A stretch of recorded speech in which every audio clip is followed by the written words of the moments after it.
Okay, so this is the introduction to Hamlet, as per what will be studied for Module B, which is the critical study of text for advanced English.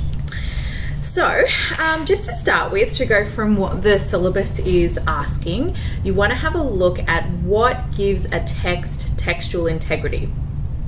Okay, so to start with, just write that down as a question. Okay, so what gives a text textual integrity?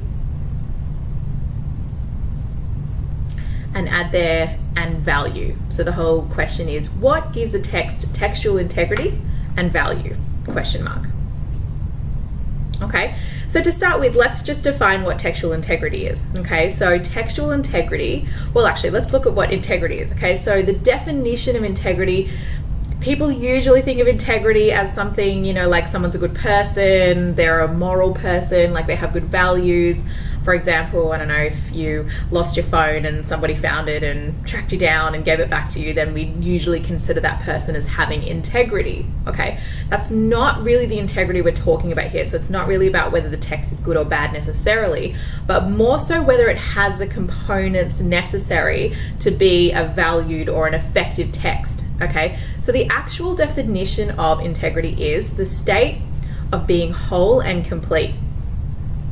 Okay, in the syllabus, it's defined something like the cohesion of a text. Okay, but how best to understand it is to think about like the structural integrity of a building. Okay, so there's certain components that go into the building of, you know, a building that give it the ability to stand up and do what it was supposed to do, which is allow people to go in and out, and you know, and if it has structural integrity, so things like it's got a proper foundation, it's been built properly with, I don't know anything about that, but you know, like particular kinds of bricks and cement and in the right places and all of that, then we would say the building has structural integrity. Therefore, it is an effective building. It can be used, not just going to fall over or break in certain places and so on. And sometimes obviously they do, but then usually again, that's an issue of the structural integrity that it has. Okay, so when we're looking at a text, we're looking at what are the components, like the foundational components that go into a text to make it effective and make it like last throughout time and have people, you know, get value out of it and appreciate it and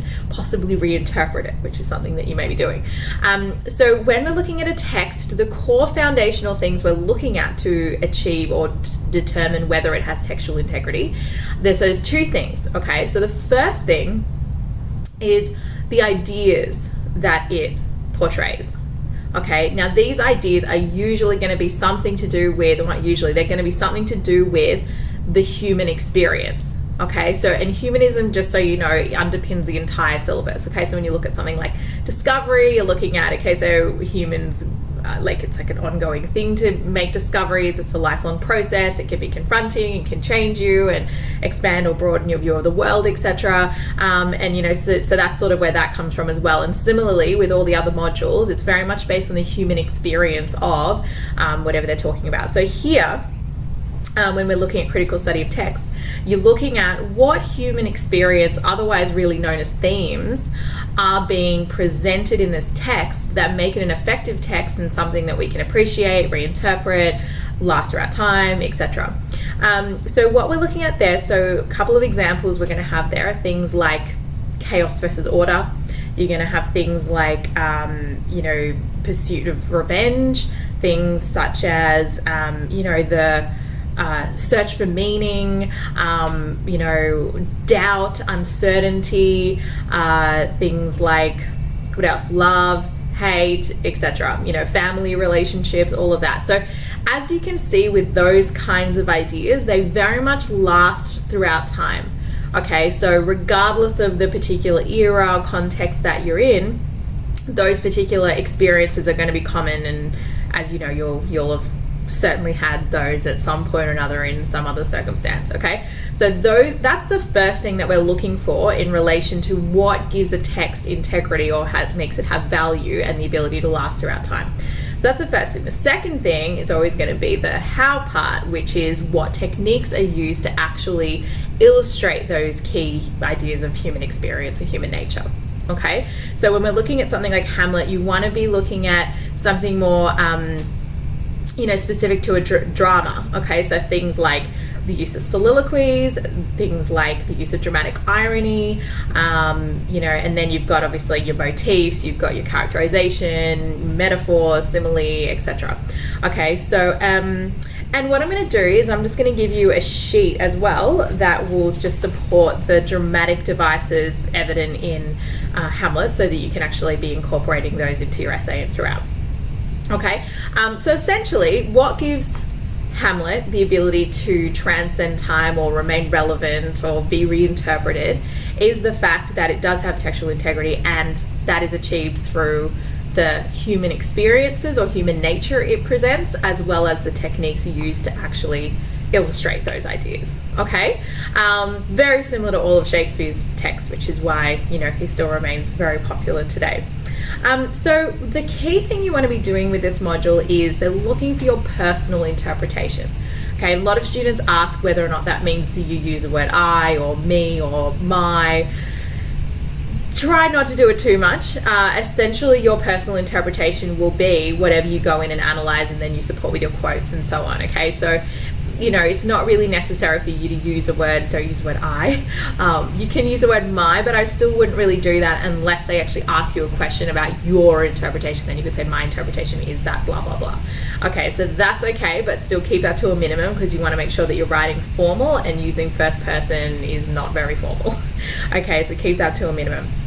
But basically, one of the reasons for why there's an emphasis on the personal interpretation is there's so many critics and other people that have written things about Hamlet that, they don't want you just regurgitating what someone else has to say about it. They're interested to know what you've understood from the text and how you've interpreted and, so on. So it's very important that while you could be informed by what other people say about it, that you still kind of make up your own mind and then have your interpretation in there versus, just taking somebody else's and regurgitating that. Okay, all right, perfect. So that's the foundation of the module in terms of what they're asking you to look for. And what I'm going to do now is go specifically into how to get started on forming a personal response or an essay for Hamlet that you can ideally adjust to many different questions, and also if they give you a stimulus. So what can often happen for this module is that they'll give you an extract, and then you need to be able to take that extract, integrate that in with what your response is, and demonstrate your understanding of the play as a whole, with also having a focus on that set, the set bit they've given you. Okay, and there are past questions that you can work on with that. Okay, so just to start with, one of the key things to look at with Hamlet is what is a thing that triggers everything that happens in the play. Obviously it's a play about revenge, it's a play about restoring order and all of those things, but you want to start your essay at the start of the play. And the reason for why, that just sounds so simple, but actually what students often do is they try to structure an essay based on themes.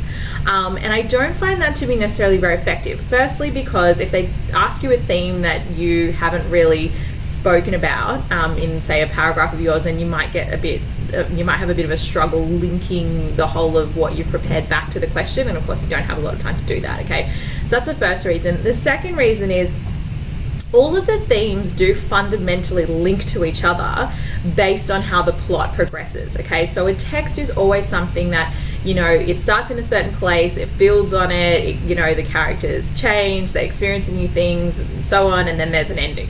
Okay, so it kind of gets, it's all very much encapsulated, like the whole story of the play, covers everything that could possibly be asked and all of the themes that are going on. So if you actually structure your essay more in a sort of chronological, somewhat like linear fashion based on the play itself, then you're more likely to cover anything that they're actually going to ask. And I'm not necessarily saying that you should be using something from every single scene, because that would be impossible, but what you should do is have a really good understanding of the play as a whole, structure it that way, and then if they give you a random part from somewhere in the play, then at some point you will have referred to something to do with that and covered it, and then obviously you'll have an essay that's a lot more versatile based on any question that's asked. So an example would be if they asked you about restoring order, that would be more relevant at the end of the play, because that's when, the King Claudius, who, murdered his brother and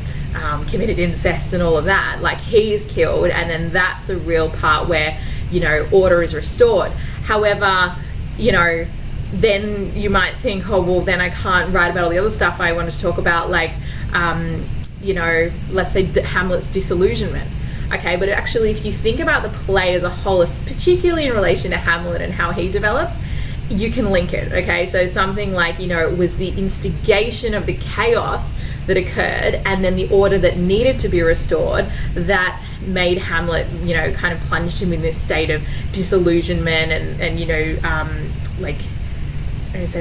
self-loathing because of the fact that he was unable to restore order. However, at the end, based on, say, what he does, but very much through divine intervention, that order is restored at the end. So what that kind of means is you've now been able to bring in the beginning, which is how it all got started, the chaos, the usurping of the king's throne. That's at the beginning that you'll have, and then Hamlet's turmoil to restore all this, and then what gets resolved at the end. So even if they've just asked you about restoring order, you've now been able to link to some other theme like disillusionment, which may have seemed like that didn't really link to start with, but you can totally link it all. Anyway, that will become a lot more evident to you as we continue on and cover more of the content. But for now, where I want you to start is have a look at, as I said, what happens at the beginning. So, what goes on, what triggers this whole mess, and, how is that illustrated? Okay? So, what you want to do is really start your first paragraph looking at how the political turbulence or the turmoil evident within Denmark what has caused all of that turmoil. Okay, so we get a lot of images at the beginning about Denmark as an unweeded garden, and there's all these unnatural things going on. So there's a clear sense that there's chaos that's occurred. So based on an Elizabethan context, that's going to be very much influenced by the belief in the great chain of being, or the divine right. Okay, so the chain of being is the structure of society, which basically the gist of it is you've got God at the top, and then God gives power or the divine right to the king to rule, and then you've got all the other levels below that, which you don't need to worry about too much, because we're really just dealing with the level of the king and the royals. Okay, so what's really important to look at is if you've got this divine order or this chain of being that's been established, and then you've got this king, this king that messes with it, right? So we've got, obviously, Claudius murders his brother, which is just horrific on two levels. One, that's his brother, and secondly, that's the king who was chosen by God. Okay, so he's just messed with family, with God, with the whole order of society. So it's a really heinous thing that he's done. It's like the most heinous thing you could do in this time. Okay, so him doing that has very much triggered the chaos that we see Denmark has been plunged into. Okay, and then obviously Hamlet finds out why that's happened, and then it's his job to get that sorted out.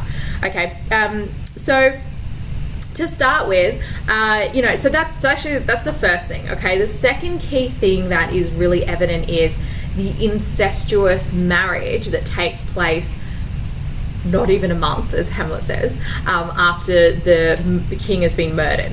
Okay, so king, his father, right? So he's just completely and utterly disgusted by the fact that his mother and his uncle have got married that soon after his father's death. Okay, so two things there that really impact or reflect the chaos of the era, and it just really gives you an insight into Hamlet, like what he's struggling with. Like if you think about the fact that you've got this happy family, you've got the mother and the father, and then you've got the uncle who seemed to be very close. He had full access. He kind of entered the garden at the king's safe hour. There's a quote about that. It sort of really indicates like an extremely cold-blooded betrayal that happens there. Okay, so for Hamlet, he's got this family and his parents together, and then his uncle, he finds out his uncle snuck in and murdered his father, and then he's sleeping with his mum. They're getting married a month later, and if you just think about how horrific that experience would be for someone, you kind of start getting an insight into the reaction or the impact that all of that has on Hamlet's mind, okay, which is where it gets really interesting, and something that, you know, I think probably gives Hamlet a lot of its relevance, you know, because we've got obviously the break in the chain of being and the divine right and all of that at the beginning that causes a chaos, very much relevant to the Elizabethan audience, but as a modern audience, we're not so fussed about things like that because we don't have the whole royal system and the God chose the king and all of that. What we are interested though is the experience of a human being, right? Especially one that has suffered through something that Hamlet has, and the impact that actually has on his mind, and his psychology, and, you know, and then anyway, we'll go into that after you kind of establish how the chaos happened. Okay, so if you just open up your play and go to Hamlet's first soliloquy. So let's go to...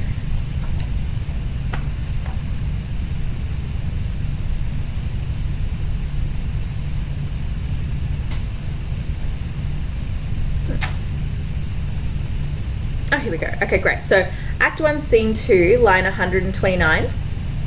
And look, you know, we're really interested in Hamlet's soliloquies, especially because they give such an authentic experience, or such an authentic view of what Hamlet actually experienced as a human being. You know, in the soliloquies, he's not, you know, trying to be brave. He's not the, you know, prince that he's got to pretend to be, the heroic, you know, saver of everything. In the soliloquies, he's just this man who's suffering through, you know, all the things that have gone on here, right? So I think as a modern audience, we probably value his soliloquies a lot because it gives that real insight, and it's something that we can really relate to, you know, as a common person. You know, we all experience that sort of thing, maybe not to his level, but you know, we really get a good insight into him as just a man and not necessarily a prince or any of those other things.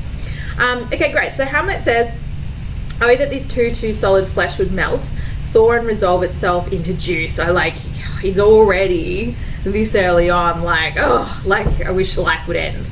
You know, or that the everlasting had not fixed his canon against self-slaughter. So, you know, he kind of wishes that he could actually kill himself, but he can't do that because, you know, the canon of the everlasting, which is God, has fixed itself on anyone that actually does kill themselves. So that's forbidden.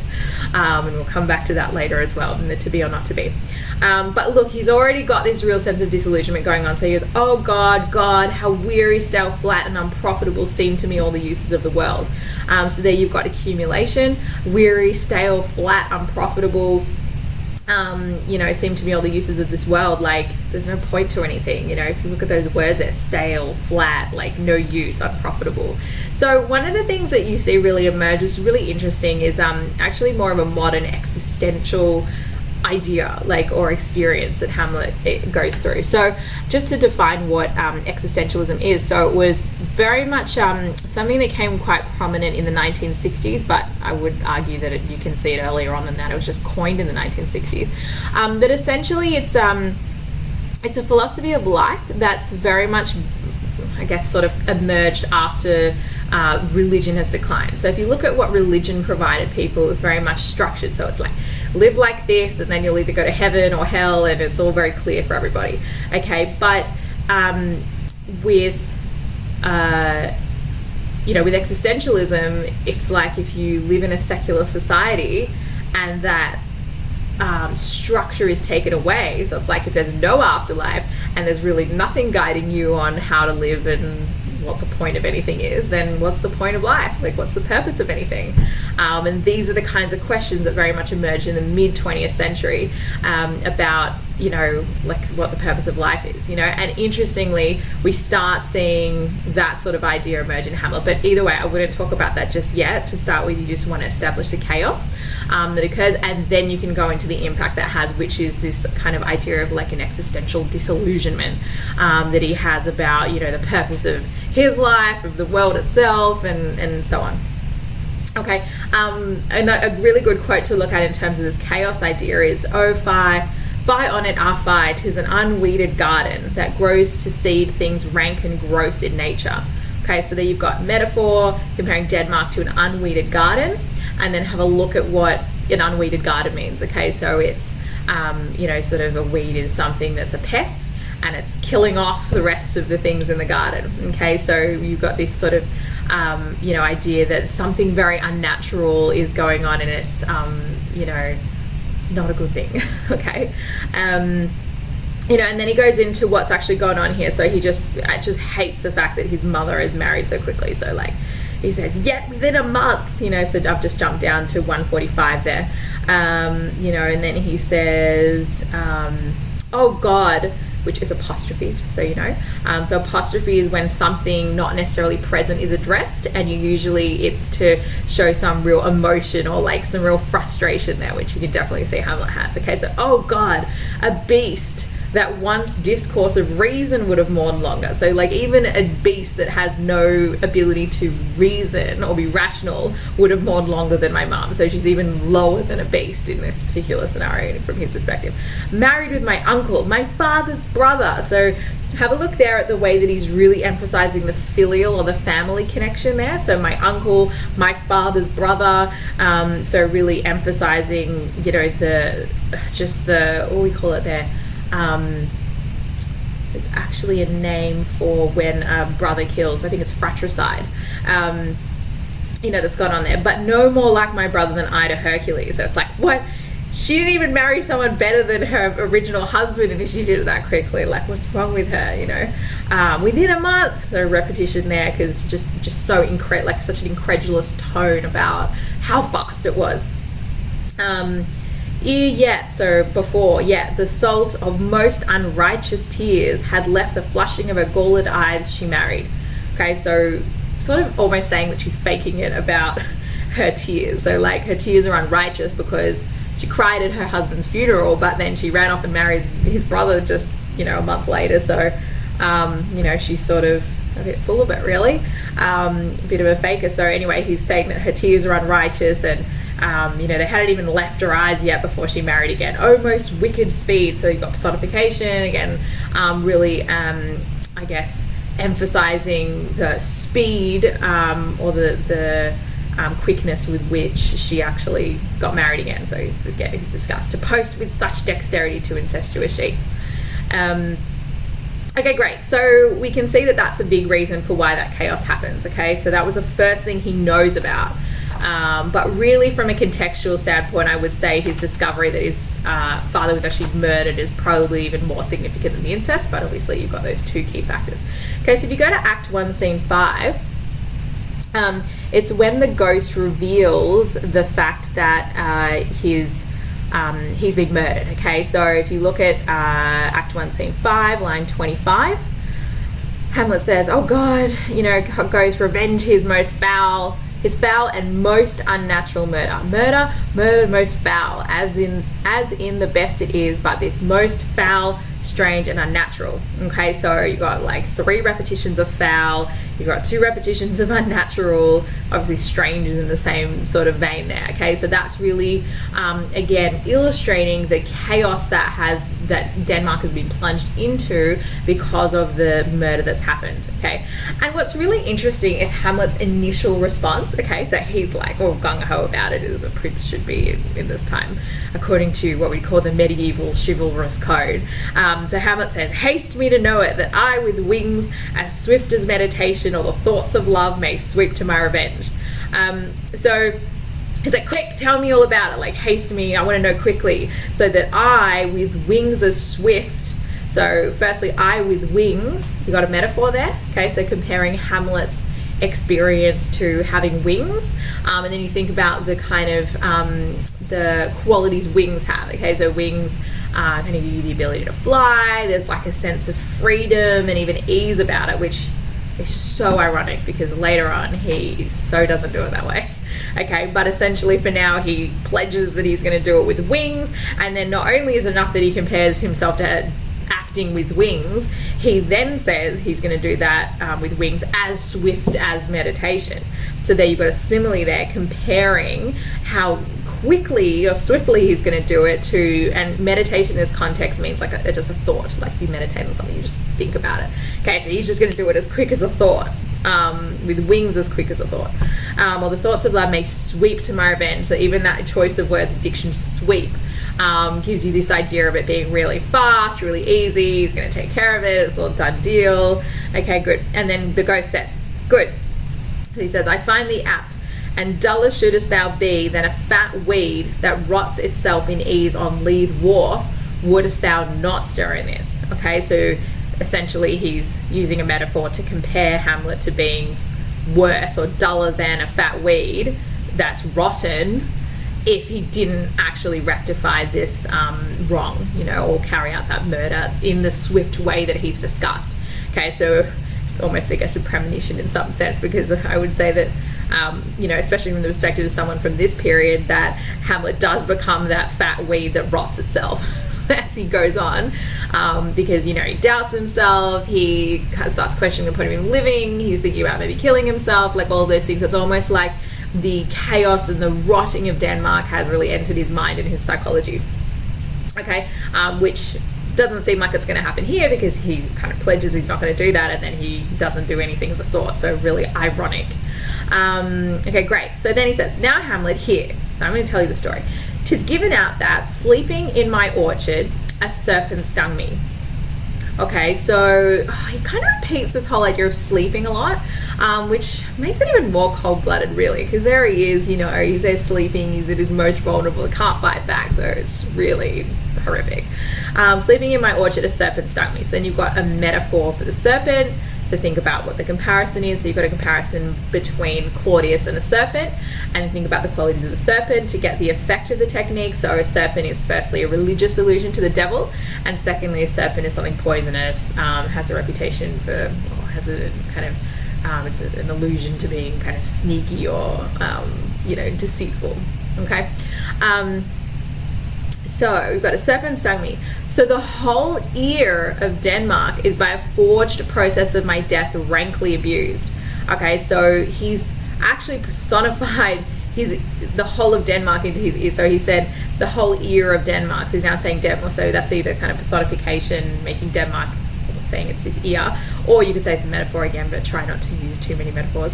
But either way there, what you see is that it's Hamlet's father was poisoned in his ear, and so it's by getting poison in his ear that the whole of Denmark is being poisoned. That's what he's saying there. So you can really see the influence of the chain of being there, whereby chaos and corruption and all of that has resulted from the actions that Claudius has taken.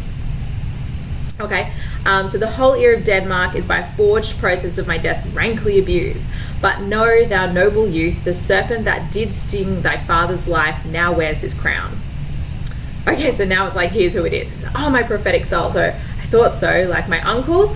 And then, it just gets worse and worse as the ghost goes on, and, about the virtuous queen who's, been won to his shameful lust, so that doesn't get any better for her. And then there's all this lewdness, and then he goes into more detail about what actually happened there. So it says again over the page, Act 1, Scene 5, line 60. He's sleeping within my orchard, my custom always of the afternoon upon my secure hour. So it's like his place of being safe. Thy uncle stole, Anyway, you can read through the rest of that, and it sort of gives a really terrible depiction of the heinous crime that his brothers committed. And then he really sums it up on line 25. So he goes, thus was I, sleeping by your brother's hand, of life, of crown, of queen, at once dispatched. So, almost the omission of conjunctions there makes it even more dramatic. So the technique we call that is asyndeton, which is basically listing without really using conjunction. So it's actually kind of, if you see that there, thus was I sleeping by a brother's hand. This actually here, of life, of crown, of queen, that's actually polysyndeton, which is the opposite, and I'll send you the definitions of both. But essentially, like adding the of life, of crown, of queen, that almost kind of it creates a multiplicity to like how many things were taken from this guy in the one instant at once dispatched. And then so you can kind of pick if you want to use asyndeton or polysyndeton, but they both kind of have a similar effect, which is you can see like there's an accumulation of the horrific things that have gone on here. And the fact that it happened at once dispatched is like so quickly, so momentary that, and it's really part of human experience, you could just lose everything. Even if you're a king, the most important person in the world at that time, could lose everything in one moment. and then it goes into, oh horrible, most horrible, so anyway, you got the horror, you got the corruption, and all of that. Okay, so where you want to start is to have a look at everything we talked about in relation to, like, how is the chaos instigated, because then what will happen is you get a really good ability to delve into the impact that that has on Hamlet's mind and his psychology.